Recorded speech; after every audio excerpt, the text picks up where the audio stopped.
This is the Detroit Sports Podcast Network. Guys, you know it's more refreshing and cooler than that ice-cold beer while you sit there and mow the lawn? Definitely not you if you're running around in this heat, in that office, wearing that stuffy, smelly, pit-stained dress shirt that's wrinkled to the high heavens. Don't worry now. Uncle Jock's got you covered, or should I say Larry Hunt's got you covered, with their moisture-wicking, anti-odor, breathable 4-way stretch 100% cotton dress shirt that will keep you cool like the other side of the pillow. Look, guys, I've been wearing mine for some time now, and I absolutely love them. They keep me cool, dry, fresh-looking all day long, so I can handle some business during the day and then head out and tear up the night while still looking fresh and clean. On top of it, this is probably the best part. The shirt is made, designed, and crafted by Detroiters in Detroit. See all the incredible styles Lawrence Hunt has to offer? Head over to lawrencehuntfashion.com. That's lawrencehuntfashion.com. If you use promo code DSP, guess what? We'll save you 20% off your order. That's right, 20%. If you don't believe me, listen to Detroit Tigers catcher James McCann. I'm a jeans and boots kind of guy, and taking my wife out to eat, I love putting on my Lawrence Hunt dress shirt. The way they stretch, the way they feel, they move with my body just like a t-shirt would. I know that I'm wearing a dress shirt, but it really doesn't feel like it. That's lawrencehuntfashion.com. Detroit is the greatest! Straight up light you on fire for a Coney dog right now.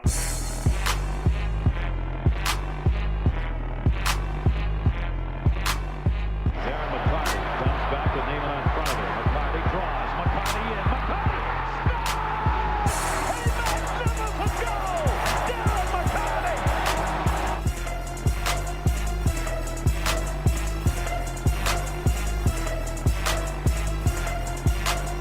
Stafford takes, throws, end zone, Calvin, touchdown, Detroit Lions! What's up, everybody? It's another episode of the Motor City Sports Rant. I am Jason Jarvie. Follow me on Twitter at Jarvie the King. I am freshly back from Indianapolis, watching and cheering on my Detroit Lions to a victory, an improbable victory over the Indianapolis Colts, and it was amazing. With me, as always, John the Doc Macaroon. Jason, what's up, man? It was great to follow your experience, whether it was on Facebook or Snapchat and Twitter. You had yourself a good old time, and I knew you had a little bit of trash talking in you. I saw that video on Snapchat with you kind of rubbing it in a little bit, getting what I call a little bit of therapeutic relief. After the Lions won the game, I know you were a little bit happy on the inside, taking a picture of all the Indy fans, kind of walking away, probably a little bit sad, devastated that they really, a lot of people probably from Indy probably penciled in a win against the Lions. I don't feel bad at all for any of those Indianapolis Colts fans, because that has happened to us. And for all intents and purposes, that we were trying to give away this game. We go up big, 21-3. We're loving it. You know, every time we score, we stand up, we're cheering. And the weird thing about it, I'm not sure, do you follow Sam Martin, the punter, on Twitter? I know he's active, and I know he's gotten into beefs with some fans, too. He tweeted out today. He said, you know, it really felt like a Lions home game. And up until about 5 minutes left in the fourth quarter, there were more let's go Lions chants than any let's go Colts. They got loud on third downs, but there was no, it was all the cheering was for Lion fans, which it was really cool for that. But yeah, we saw at the end of the second half, the way that they moved down the field, that I think there was kind of a feeling there that something was starting to happen. And then the offense was able to answer when they got it closer. And I think once they got it to 28-28, that's when the sickness in your stomach started rising, saying, oh, what are we going to do this time? What's going to happen? And we were able to pull it out. You know, Matt Prater with the missed extra point definitely kept the Colts in the game, but I think that also, it might have been a blessing that he missed that extra point, because I think there's two things that could have happened. Is that if he makes that extra point, the Colts have more than enough time to go down the field and score another touchdown. And what I think happens at that point is they can either go for the extra, they run down the time, and then they score and go for the 2-point conversion. And as they had already made a 2-point conversion pretty easily with nobody touching them, they'd probably do it again and we'd lose that way. Or they would tie up the game, and if the Lions got it back, even with 37 seconds again, I'm not sure if they would have that drive to go and try and win the game. They may just go for the knee and go play for overtime. So maybe it's a saving grace that we had those 37 seconds, and even after they scored and Colt fans were just super happy, like they had won the game. I'm looking, it's like they kicked it out of the end zone, and I talked to my brother's there, and I big thanks to my brother. He's the one, he got this to me for my 30th birthday. I'm like, they really only have to go about 35, 40 yards to get into Prater's range, and we could be right back in this game. But that's just not what the Lions do. The Lions usually come up with some bad plays and they fumble it away. But they didn't do that this time. They got it down, and even still, Ebron and Marvin Jones tried to run the clock down more by not getting out of bounds. Caldwell calling the final timeout with 12 seconds left. I'm shouting there, saying, why? Why did you call a timeout? Run it down with 3 seconds left and then kick the field goal. That's all you had to do. And then when they run out the offense there for that first down play, there's so many other bad things could have happened at that point.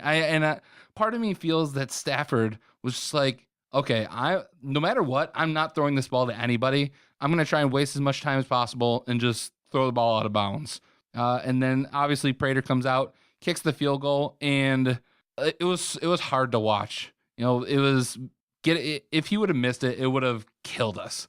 And I really couldn't tell if he had made it or not, because we were in the corner up high, and when he kicks it, it goes through. Then there was still cheering. I'm like, I can't tell. What did it go in? And finally we got the signal, and even after that, with the 4 seconds left, we're telling the Colts fans next to us, if anything's gonna happen, it's gonna be against us. So stay in your seats, because something may just happen. And then obviously the whole pass back and forth, like Jim Caldwell always likes to assume is gonna happen, happened, and ended up with a safety, get away with a 4-point win, and I'm happy. It was a great experience watching it. I was drained emotionally because everything as a Lions fan kind of happened. You had the lead. They played well. The second half starts off terribly with a 3-and-out, and you're going to yourself, oh boy, here we go again. The Colts are driving. There were so many defensive lapses that everyone was screaming like, okay, we understand that Andrew Luck is that offense, but how are you going to have so many blown coverages? The Indianapolis offense was able to go down the field rather quickly and to complete so many open passes. We were like, what the hell's going on here? And everyone was a little bit surprised that the defensive line really wasn't able to pressure Andrew Luck that much more.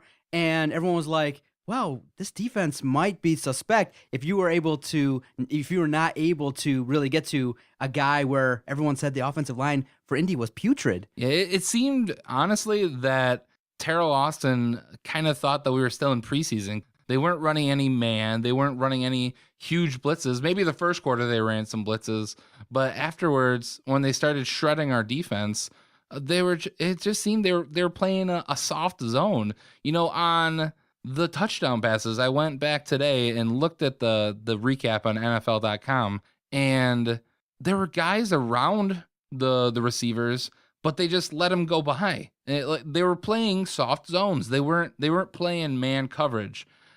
When a guy like Jack Doyle is able to shred your defense, something's wrong.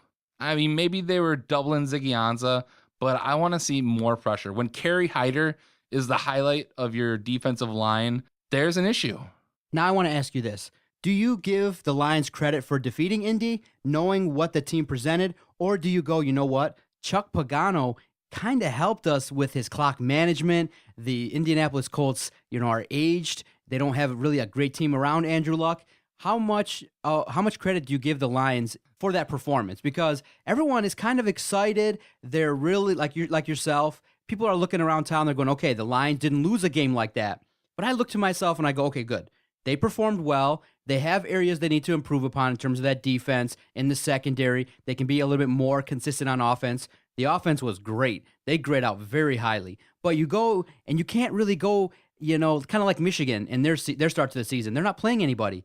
Indianapolis is weak in several areas. We all saw it. They're aged. They're so old in the defense. The offensive line isn't that great. Andrew Luck really should be angry that this is the team that they put around him, because this is basically for Indy a wasted season. Yes, you go out there. I thought they should have just crushed Indy, but because it's the Lions, they let the team back in with mistakes, whether it be not having a great halftime in terms of their adjustments. But for me, I go, that game, you could be a little bit angry with the Lions because they should have just went in there and dominated Indy. They should have crushed them, but they let them back in it. And so I'm happy. They're 1-0. Now they're going to play Tennessee next. But I go, you know what? I'm tapering my excitement a little bit because it was just Indy and they're terrible. Then I think that's probably the right feeling. I think you should be happy that they didn't go same old Lions. Same old Lions would have been them choking away the game. They didn't do that. They pulled it out. They got the victory. So you got to be happy about that. But even us, when we're standing there and the seconds tick off and the ball gets sailed out of the end zone on that last kickoff play, it wasn't happy excitement. It was more relief that nothing happened, nothing bad happened again to the Lions. And it's obvious there are problem spots on the team. And if you look back at last year, the defense did take a little while to start to gel. And I think one thing that you can look at, I think DeAndre Levy being back was definitely huge. I think his presence was definitely felt on the defense. But the biggest part is the offense. Matt Stafford really picked up this team. And, the defense held its own in the first quarter. But when the offense needed to pick up the slack, at every turn, they were able to answer the Colts and lift up their defense. So you think you got to give a lot of credit to Matt Stafford for winning this game. You put it on his shoulders. Getting on players for not getting out of bounds. He had one of his probably most solid games of his entire career. You can look at other games where he has a better stat line, but he just looked super comfortable out there. I think he went 31 for 39. The only person who didn't drop his targets was Marvin Jones was the only guy who had any missed targets. Everybody else was right on. They caught everything that Stafford threw to him. So I think there's still room for improvement on the Lions offense because a lot of what we did was just underneath stuff. And that's what the league is. A lot of pundits are saying that's what really the NFL is right now. It's a lot of checkdowns. It's a lot of bubble screens. You don't see too many teams air it out. And when you do, you get excited, a la Carson Wentz, where they come out, the Eagles. And if you're an Eagles fan, you should be excited because they've come out and said, listen, we're going to zing it all over the field. First down, second down, third down. They went out again. It's only versus Cleveland, but they went out and threw the ball all over the place. But that's what NFL offenses are. And so when you see that the Lions were able to master it, you look to yourself and you go, wow, if Jim Bob Cooter potentially can stay like this and blend whatever his philosophy is with Matthew Stafford, then you could potentially be looking at the next head coach of the Lions, because Jim Bob Cooter has taken Matthew Stafford's strengths and has really fine-tuned that offense, where when Indy came back, you kind of said to yourself, this offense is purring. They're getting a lot of yards after the catch. They're able to they look like they know what they're doing.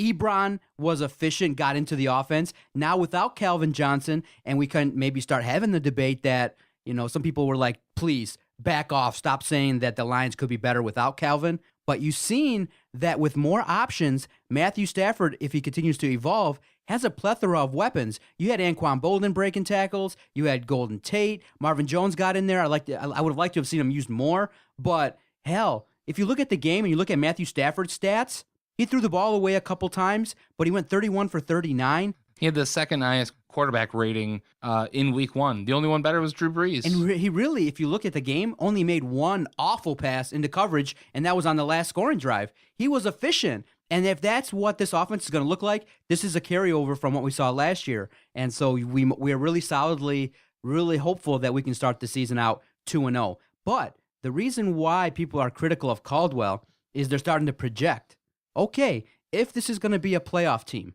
if you manage the clock that way, in a tight game, listen, Lions fans are really excited whenever there's a chance to have any kind of success. We're starved for it. So we might get a little bit out of whack in terms of our expectations. But the reason why people are so angry with his clock management is, okay, let's say we're in a playoff game and we're at home or on the road. You have to almost be flawless and execute really well at the end of the game. And if you're going to stop the clock, at inopportune times and not use your timeouts, he said in his presser on Monday, he was like, listen, I've been on teams that have led the league in timeouts held, and we might just take a penalty instead of calling timeout. When you go, what? Call the timeouts when your defense is on the field, because you can stop the clock on offense, a la Spike. Use your timeouts wisely. And so a lot of people are pinpointing the biggest concern being Jim Caldwell's use of the timeouts, but hell, Chuck Pagano helped out the Lions quite a bit with how awful they manage the game. And so I'll take it like this. Continue to get better, continue to evolve. Let's see how Theo Riddick and Abdullah combined as a unit can grow, because hell, if you're going to get both those guys consistently, I would say if both those guys get 100 all-purpose yards, you're not going to lose a game. And I think one of the big question marks coming out of training camp was the offensive line, and is it going to be developed enough?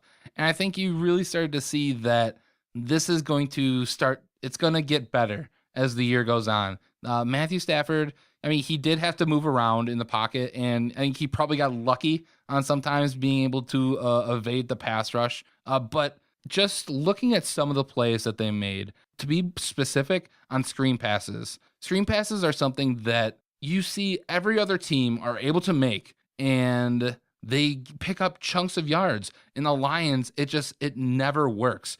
And there was one specific play, I think in the fourth quarter, where I think it was a dump off either to Abdullah or Riddick, and you expect that he's basically going to get either no gain or a loss of 2, but you see this wall of white jerseys come across and they're blocking, and it works. So I think that's you got to take that as a positive away, that this offense it's starting to gel. It's going to get better. And I think that's what you can take away from this game. 1-0, great start to the season. So set the scene for us. You were at Lucas Oil Stadium. Where were you sitting? How was the crowd reaction? I give you credit. You had a big set of balls in that you wore a big, huge Detroit Lions shirt, nice, bright Honolulu blue. Were you in a Lions section? Set the scene for us. And you said yourself when we were chatting before we started recording that you kind of were very fond of the stadium where the Colts play. It was. So walking there, it's in downtown Indianapolis, and it's a beautiful building. It's all brick, and whereas Ford Field has like the convention center connected to it. I think that Lucas Oil is really what Ford Field could have been, and if we wanted to have a hybrid dome and outdoor stadium. And it was a beautiful day. So they had the dome open, and on one of the end zones, the wall opens up there too. So it was a nice breeze. Unfortunately, we were high up. We were in one of the corners of the end zone, and because it was such a nice day, the sun was extremely hot on us. But once that went down, it was great. It's a huge stadium. The fans, they were nice, and I didn't really feel uncomfortable wearing my Lions gear. If we went to Pittsburgh or Philadelphia, I'd probably think twice about wearing my Honolulu blue and silver, just because I don't want to get in any trouble. We kind of did fit in with the Colts. It's a similar shade of blue, but yeah, we get up to our seats. It's a beautiful stadium. And we had Lions fans around us. When we went to Tennessee, we were literally in a section of all Lions, but we were pretty mixed. We were pretty well mixed in with Colt fans, and we cheered as loud as we could whenever we scored, and we did good. At times, it was really difficult to understand or to think this kind of seemed like a Lions home game. And I don't want to say that we were the reason that they won it, but I want to believe that with the players hearing all those "Let's Go Lion" chants, that they had a little bit more incentive to win this game. See, for me, I've never been to an NFL stadium outside of Detroit. so I've never seen the Lions play on the road or anything like that. But I like Ford Field on the field in terms of the seats. It's bright, it's exciting. But yeah, you're right. The ambiance around it, it's kind of dark. You know what I mean? With the way the one side is with all the restaurants, it is kind of dark in there. When you get in there, and then when you get to your seats, the sightlines are pretty decent. It's a fun experience. I like the in-game experience at Ford Field. I think the worst tickets you can get are around $25. But if you want to sit really, really close, it's going to cost you a pretty penny. But did you hear what Ford Field did regarding season tickets and a fee that you can pay potentially to have a kind of an extra experience? Did you read about it? I did not. Okay, so they're offering 1,500 season ticket holders the opportunity, and a lot of people are viewing it as a money grab, but if you want to pay $50, no wait in line. You just get in, walk in through a special gate, no waiting, no security. You get cleared, and boom, you just walk right in. And a lot of people were like, really? That's a really, another way to kind of tax your fans. But in essence, if you get there early, I've never had a single problem going to a game 90 minutes before kickoff. Of course, it would make sense that, and naturally, if you use common sense, if you're going to try to get to Ford Field around 12:30, 12:45 for a kickoff at 1, you're going to be standing in line with a massive group of people. All those people by the bar there, right across the street, are going to be crammed in there, and it's going to take forever for you to get in. If you get there early, if you get there by noon, there's no problem. You walk right up, going through security, it's no problem. Would you pay $50 to get in? And if you're a season ticket holder, just to walk right in? If I had the money to be a season ticket holder, then yes, I would pay the extra $50 because I'm not going to get there every time, 90 minutes before game time. It's a one-time fee, $50 for an entire year of just I think that's in. a great idea. You do? If I really was a season ticket holder, I'm probably not unless I make a ton of money. I would totally pay $50 just to be able to walk in. Okay, that's interesting. The one weird thing that I will say about the stadium and all the in-game ambiance is that after every touchdown, we have our fight song, which I think that's completely appropriate. After every touchdown, they blew off streamers and confetti. And it happened after their first touchdown, and we're like, what? I'm like, did they just win the Super Bowl? Is the season over? And we're like, okay, maybe it's the first touchdown of the season. But the next touchdown, right on cue, the same thing. It made absolutely no sense. We sat next to some season ticket holders and like, does this happen every time? They're like, yeah. I'm like, it's corny. It just makes no sense. Mm-hmm. It's a touchdown. It's like singing forward down the field for a field goal. They used to do that. I know. They used to do it after every score, and then they kind of realized, okay, we're doing this quite a bit for a meaningless score. Let's kind of only do it for touchdowns. Because I texted Theo one time, and I was like, hey, I was waiting for the fight song. He's like, oh, no, we cut it down to only touchdowns where I was singing, which just makes it much more valuable, too. It does. And but so overall, it was a good experience, and definitely a much better experience that we won. It would have been much harder leaving that stadium after a loss. It was an early birthday present. It was awesome. Congratulations on the experience. So the game started about 4:25. So what did you do for the 1 o'clock games? For me, the experience was great. I got to use my Fox Sports Go app on the phone, watch the Tigers game. They didn't play that well. It was a little bit challenging, a little bit slow. So that didn't keep my attention too much, but I was peeking in periodically to the Tigers-Baltimore series finale there, in which the Tigers lost, which sucked. But I watched the 1 o'clock game between... it was the Bears in Houston. And I thought, well, should I watch Cincy versus the Jets or the Bears in Houston? I'm like, you know what? I think it might be more entertaining, more crap might happen in the Chicago Bears game. And of course it did. And I had Langford on my fantasy team. So it lended me the opportunity to kind of see what he was doing, how bad Cutler is. Is he still the same old guy? Chicago played okay, but I really feel kind of bad for the Bears fans because you're stuck with this guy who's highly paid, and everybody in the league knows it. Everybody in the league's commenting on it. You can't win with Cutler. Makes too many mistakes. The Bears don't look like a team that, with him under center, is going to be a good team. You had Osweiler, and he did pretty good. And, the Bears just made way too many mistakes in that game, and you had Houston winning that game. So that's what I did. But what pissed me off for the first 3 hours was, as everybody in the country experienced it and probably felt the same way, is you're excited. You got your snacks in hand. You're ready to watch your first set of NFL games, and you're ready to check your fantasy team. And a lot of people, and me included, are in 2 leagues through ESPN. And so I had my computer set up, ready to see how I was doing, because I was playing Adam from the network, and I wanted to crush him, and I wanted to see how my teams progressed. And the majority of our action was in the 1 o'clock games. So what happens? You start checking. You're like, no, not again. Every year when fantasy football kicks off, game 1, ESPN's app crashes. What the hell's going on with ESPN's fantasy app?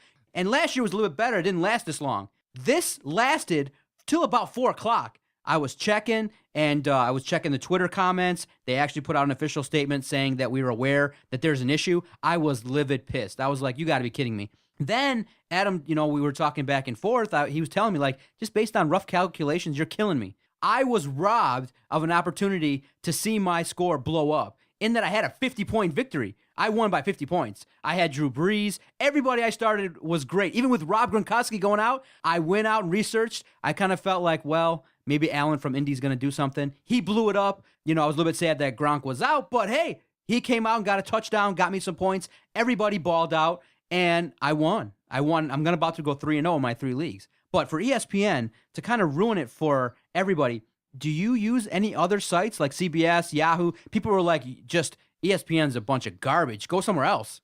So that was kind of just a long way to say that you beat the jock in fantasy football, right? That's going to be a theme this whole week, is that I destroyed him. I just not only beat him, but I had my entire... There's nothing better. I can see why people get mad, because I was pissed to start on Thursday. I'll freely admit, I messaged you. I messaged a series of like 4 other guys, like, hey, this is my team. I'm thinking about doing this. I'm thinking about doing that. And I get a lot of opinions. And that's the smart thing to do. But I didn't play Calvin Benjamin. And you sit and you stew on that for like 3 days. You're like, if I lose by 3, you start recalling past experiences. You go, man, if I lose by 5 or 6 and I didn't play Calvin Benjamin, why did I draft him this high and I didn't even use him? This is a big target. I did the homework. And when you don't have enough balls to pull the trigger, you get nervous. You go, what the hell? Why did I draft Calvin Benjamin in my mind, knowing that he's a good guy, and you overthink it and you put him on the bench? But hell, Diggs got off, and that was good. So it didn't cost me one bit, and I just go to myself, wow, I won. I dropped 136 points with Gronk and Calvin Benjamin on the bench. I'm starting to get some hype with my fantasy team, but it was ruined. It was robbed for me to see my score until 405. It was a disaster. Yeah, it definitely sucked. And, the whole thing, it was a data security thing that they had tons of people working on it, but it sucked. You not being able to fix your lineup on the app. I didn't have access to a computer, so luckily I had already done everything, beforehand, and I didn't have any questionable people that I had to watch for my 4 o'clock games. But I'm sure there were people who had to message their commissioners to get people put into their lineups. So it sucked. But the way that I knew who I had playing, and we were at a bar and we were seeing all the games, and my Slackjaw league, that was the one that's most important to me. It's just, my team sucked it up this week. And I took the approach that I want to focus all my hope on the Lions game. And I'm not going to care about my fantasy week this week. Cause really it's only going to be 1 week. If I lose 1 week and go undefeated the rest of the time, I'll be okay with that. Man, Jason. Yeah, see, that's what sucks about, ESPN, is that you start to think about it. You have one job all year. Everyone was tweeting out, you have 7 months to kind of prepare for this. And so to not be prepared to accommodate people that really are into fantasy football kind of soured the beginning portion of the day. And I already won. I was already up huge. It kind of set the stage. So it kind of ruined it for me. But just quickly, do you use other sites besides ESPN? Do you use it are your leagues entered through ESPN, Yahoo, CBS? I've never really peeked at it. I know a lot of people were complimentary of the NFL system. I don't like it as much. I kind of like ESPN other than the fact they're not functional. Yeah, and all of mine are on ESPN. I have done some on Yahoo. And like you said, I know NFL.com does their own, and CBS, and I know there's others out there. ESPN, really, it does have a great app. So, I'm not out here. I wish ESPN paid me, but yeah, they have a great app. They have great information, and they're really the experts. So I even with this, I'm still going to stick with ESPN. Okay, so you're not going to take any leagues out and not use them no anymore. Way. I'll stick with ESPN. Yeah, and everybody knows the first week you just kind of got to rough it out and know that next year, though, I'm definitely going to send a message to them. Be like, hey, do you guys got your stuff together? I don't care about your data breaches. I don't care. You got one job. execute the operation, run your app. And I'm kind of curious too as to how apps work and stuff like that. So I'm going to peek into how something like that could happen, because I know, how do you simulate 30 million people on your app at one time trying to function something? So I understand it's complicated, but we'll take a quick time out, come back. You not only went to Indianapolis, you went to South Bend, and I'm very fascinated to get your take, because I'm also somebody that would like to go to South Bend, Indiana, check out Notre Dame and what that was like. So we'll set the scene, and that will play into our last topic regarding Michigan State taking on Notre Dame this weekend. We're going to discuss that real quickly after I tell you about our podcast network. The Detroit Sports Podcast Network is a collection of podcasts dedicated to all things Detroit sports. We have 6 to 7 weekly shows that come out every single day. To get any information about what we do here, all you got to do is visit our website, DetroitSportsPodcast.com. It's where you can go to see who does these podcasts, which show runs on which day, how to subscribe to iTunes, how to check out our archive. Every single show that we've done for the better part of the last 3 years is now archived on YouTube, and we're able to kind of relive what it was like last year when the Lions lost to San Diego and blew a lead, or what our reactions were when Michigan lost to Michigan State, or our reactions when Caldwell or Brad Ausmus were hired. Check out our archive. Our podcast network is dedicated to Detroit sports, and we appreciate all the support for everybody that's been downloading, listening. It provides us an opportunity to earn sponsors and to talk about Detroit sports each and every single day. And we hope that you're enjoying it. And thank you to all the new subscribers over the weekend. We greatly appreciate it. DetroitSportsPodcast.com.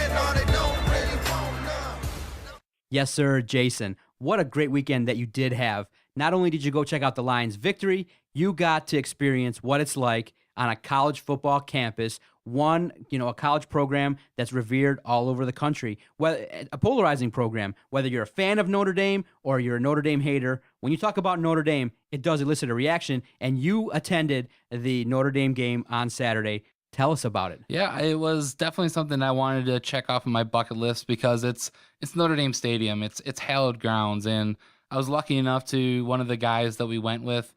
He's a season ticket holder. He's a big Notre Dame fan. He went to the game that they played in Dublin. So we got to campus. We tossed the football around a little bit. Not on the field. That would have been awesome. But we went around the campus. We saw all the sites. And, we saw the campus bookstore, which was absolutely insane. I know we're big Michigan State fans, and I mean, the campus bookstore where you go to get all your apparel. This is gigantic On a grand scale. Yeah, this is a grand, like Under Armour. They really do a great job with everything that they do for them. We went to the Sacred Heart or the Basilica of the Sacred Heart, which is where the football team goes to mass before every game. Even if you aren't religious, it's a beautiful building, and the inside it's something to see. It's really cool. We saw the grotto that they had there. We were able to catch a little bit of we saw the marching band walk into the stadium. And then finally we got in there. It's really cool. It doesn't look as big, but it holds 80,000, and they pack you in. If there's one thing, is that it's all the wood benches, and they squeeze you in. So for the first half, we were squeezed in, but we were also right next to the student section. Halftime, so a couple people around us left, so we had a little bit more leg room. But it was really cool, being there. It's definitely a different stadium. They did some things different. Usually, I expect the teams to be on the field for the national anthem, but they didn't. The band was out there, and they actually have a flagpole on the field where they raise the flag every game, which that was super cool. And then when Notre Dame finally comes out, I'm a diehard Sparty, but the gold on the helmet, it definitely pops more in person. So it was really cool to see, and it was definitely fun to kind of get a preview of what we're gonna see next week with Michigan State going to Notre Dame. And then tell everybody who Notre Dame played and what was the end result. They played Nevada, and the first quarter, it actually looked like it was going to go back and forth. Notre Dame lost their opening game to Texas. It looked a little sloppy at first, but they really they picked it up, and I think the final score ended up being 39-10, which is what it should be. You're playing against Nevada. But I think it definitely leaves a question mark for what's going to happen on Saturday night with the Spartans and the Irish. Yeah, MSU, going into the game now, has lost 3 straight in this series, including the 17-13 loss 3 years ago. And if you remember, that was the season where we only lost 1 game to Notre Dame. And so now you go into this game, there's a lot of question marks. And most people going into it, myself included, kind of have Notre Dame with the advantage, really due to the fact that they got a little bit more experience, and it's at Notre Dame. You realize that Notre Dame is really, really under the gun right now because of the opening week loss to Texas. So you feel like you're going to get their best effort. But for Michigan State, I'm a little bit hopeful in that if they can do a couple things, then potentially you have a chance to maybe go into South Bend and get the upset. It's going to be a Saturday night game, 7:30. You're going to have to basically run your offense efficiently. There were some defensive holes that you could see in that opening game that Notre Dame had versus Texas, where Texas was, whenever they got to the red zone, they were highly efficient. And so if Michigan State gets to the red zone, they cannot settle on field goals. They got to pound it in. However means necessary, Michigan State has to score touchdowns. If you're going to get into a field goal kicking contest with Notre Dame, you might get run out of the game in the first half. So that is really going to be, I think Notre Dame, if they're smart, their game plan should be take away LJ Scott and make Tyler O'Connor beat you with guys like Monty Medeiros, RJ Shelton, and all of our really young receivers. And if they can do that, it's good. I think it's going to be a slugfest because I think our defense is going to be able to slow them down. Nevada, they couldn't stop them, but they run just a normal a read option, which I think the Spartans they're definitely comfortable playing against that. Notre Dame still looks sloppy, so I think we're definitely going to get their best. But like you said, I think there is room to hope. We do have some really good talent with our receivers, and if Tyler O'Connor can deliver the ball, it could be a win. We could come out of there. But yeah, I think going into Notre Dame, a night game, 8 p.m., it's going to be tough. Now, you got to see St. Brown over there at Notre Dame, and he's a talented wide receiver. Against Texas, he grabbed 5 passes for 75 yards, and he did some things versus Nevada as well. And so you're likely going to see Darian Hicks or Copeland trying to stop him, but that's a key guy on that offense for Notre Dame, and you definitely have to stop him because if you don't, if the defense is unable to stop St. Brown, you're going to be looking probably at a long night. Definitely. Of all the players on the Irish offense, he really was the one who stood out. Is whenever he caught the ball, he looks like he could take it for another extra 5 yards, if not more. Yeah, versus Nevada, 6 catches, 85 yards. And that was he didn't play much at all in the second half. They put in Zaire, their backup quarterback, and I really think they just kind of put in their scrubs after they were up by a ton. So your likely best case scenario for Michigan State is pound the ball, because most people aren't viewing that Michigan State could probably blow out Notre Dame. They don't think they can execute that. So it's probably to pound the ball, control the line of scrimmage, score touchdowns, and then what you got to do is then limit the big play capability of Notre Dame. And maybe if you can muck it up a little bit later in the game, then you have a chance to kind of hold it, maybe build a lead and hold it. Yeah, that's the two biggest things for me are clock management and to be able to control it and move up and down the field, and no turnovers. You can't have any of those. You think D'Antonio pulls out any trickery and does something again to try and maybe spice it up a little bit? Because he's known to do that, maybe fake a punt or early try to gain momentum and not give the ball back to Notre Dame. I wouldn't be surprised, but I think you won't see that probably until at least the beginning of the second quarter. I think he'll probably see the lay of the land of the game. And then if we need a spark, then he'll pull it out. And obviously, whenever you talk about Michigan State, you talk about big games, You got to remember, Connor Cook showed up in the majority of them. Tyler O'Connor's going to have to really step it up, spread the ball effectively. He has to stop eyeing one receiver. You have to look off the safety. You have to look for other options. If your primary option's not there, then you have to spread the ball around, maybe check it down, be a little bit safe. But Tyler O'Connor, and I do believe the week off probably came at the right time for this game. So I do believe that Michigan State's going to put forth a solid effort. But in the end, I do believe Notre Dame is probably a little bit better. So I'm hoping I'm wrong. I'm hoping I'm terribly wrong. But I think it's going to be 24-17 Notre Dame to win the game. If they come into this game flat, then it'll be proven that this week off was a waste of time. I would have much rather played Eastern Michigan and let our young guys get more experience. But I think, even with the edge, I think Notre Dame they have a little bit of doubt in their mind. And I'm going to go Spartans 27, Notre Dame 21. Bada boom. I hope you're absolutely right. Where are you going to watch the game? What are you going to do? I'll probably watch it at home. Either at home or with some friends. Okay, very good. It is my birthday on Saturday. Saturday's your birthday? Saturday is my birthday, and maybe hopefully I can get a Spartan victory as a birthday present as well. Yes, sir. The big 3-0. Thank you so much, Jason, for coming in. I know it's a little bit shorter podcast, but you literally drove from Indy, got home, splashed a little water on your face, and drove right to the office. So I greatly appreciate it. I'm not going to keep you here much longer. I very much appreciate chatting with you. I got a sense of what it was like to be in Indy and in South Bend. How awesome of an experience.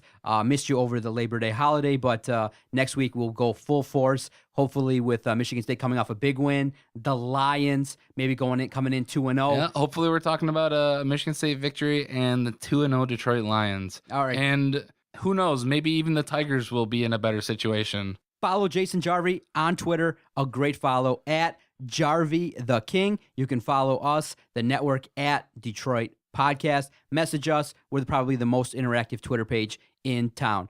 For Jason Jarvie, I'm the Doc. Thank you, Jason. Later.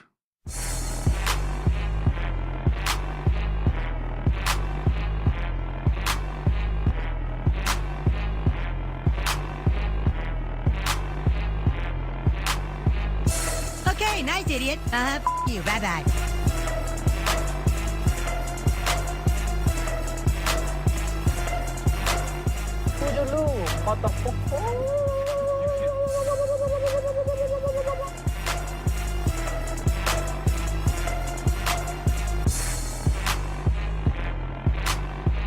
Good day, sir. I said good day.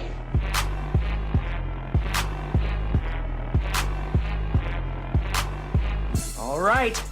Take care now. Bye-bye then. Loser.